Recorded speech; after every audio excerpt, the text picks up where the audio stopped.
Slugs and snails can be a major nuisance for many gardeners, and there are many ideas floating around on how to deter them.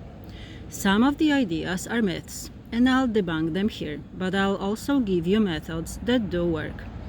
Note, I'll use the word slugs for slugs and snails. Number 1, eggshells. They do not prevent slugs from reaching your plants.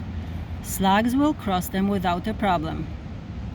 They can actually walk over a razor without getting cut thanks to the slime they produce.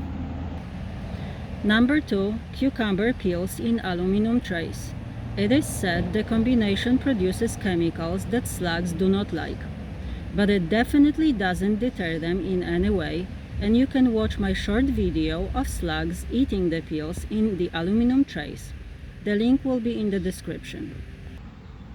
I'll not give you ideas on how to kill them, as slugs are a part of a healthy ecosystem. They are food to many animals, and they are also decomposers, so they are really useful. Now the method that I found to work against slugs, and I got the idea from trying the cucumber peels method. Put a thick layer of peels, such as cucumber or melon rind or even kitchen scraps, around the plant or seedlings you are trying to protect. Slugs will eat the peels instead of your plant. You can also pick the slugs after dusk and put them in your compost pile.